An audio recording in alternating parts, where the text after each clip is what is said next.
Hello friends and welcome. So we are on this journey of trying to manually stimulate our vagus nerve. That sounds pretty sexy, doesn't it? And I just want to point out that I'm going to do a slightly quicker, more accessible version since I'm going to be posting this on Instagram, and most all y'all might not be able to lay down with props. But if you are at home or somewhere where you can put a prop underneath your rib cage and one underneath your head, and you would do both sides separately of what we're about to do, I would take that. Your body can be so much more relaxed in this shape, right? And we can really take our time and start to move in. So that's not available for everybody. So you're gonna go ahead and find a comfortable seat, and that might be on a chair. Maybe it's standing, but if you could sit, that would be ideal. Again, the more we can settle ourselves in and release all the other muscles, the more effective these exercises are going to be, right? So if your your shoulders allow, you're going to bring your hands into the middle of your rib cage and try to get a grip on them, right? You're not pushing in yet, you're just ready for that. If you're like, my shoulders, my elbows, my what have you, don't allow that, right? You could bring in some kind of object, maybe a blanket or a pillow on both sides, and then you would still be able to access that gentle pushing in. So it's the diaphragmatic breath. All of our inhales will be that beautiful deep inhale from the belly to the chest to the collarbone, right? And then we're going to work from that place. Just a quick thing, the vagus nerve is the wandering nerve, and it's the thing that innervates almost all of our organs. And so there's a couple places we can get it. We got it in the neck with the last week's exercise. This week we're trying to get it through our heart and our lungs, right? And that's where we're trying to stimulate it. So you can bring your hands up or have those objects under your arms, shoulders soft. Go ahead and close the eyes, soften the mouth and the shoulders and the jaw and all the stuff, right? And then inhale, fill up from the base of the belly to the top of the chest.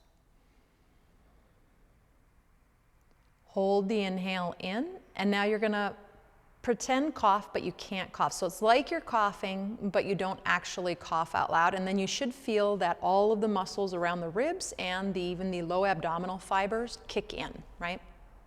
And then now we're gonna exhale. And as we exhale, keep that contraction and use your hands, or if you were laying on the ground, it'd be the top hand, right? To really gently move those ribs in and help the exhale. Keep the air out as long as you comfortably can without straining or stressing. And then inhale, you'll know when it's ready, your body will take the inhale. Pausing at the top of the inhale, again that almost cough, right? That pretend cough, but you can't actually let it out, so you feel that constriction, contraction. And then go ahead and exhale, and if it's available, we're using our hands to move the rib cage in to help expel the air. We've got 2 more of these. When you're ready, when your body tells you you're ready, you're going to go ahead and you're going to take a big ol' inhale.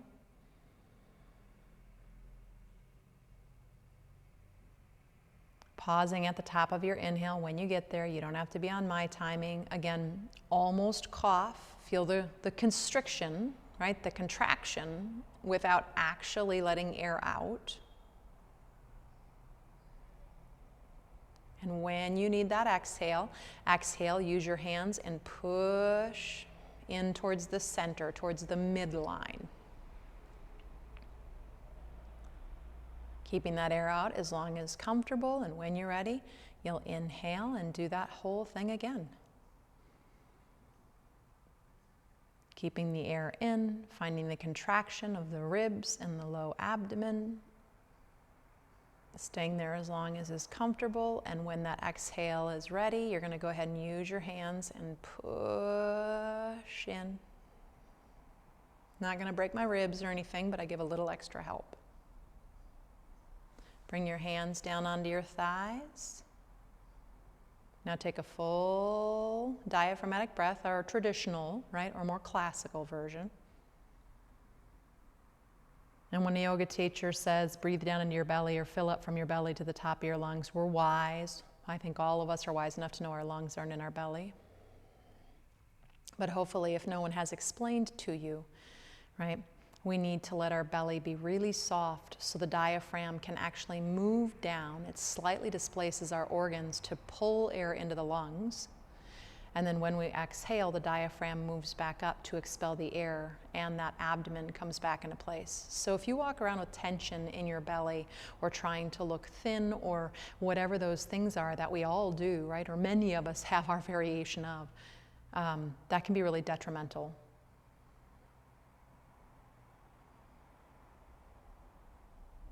Bring your hands together in front of your heart. Inhale.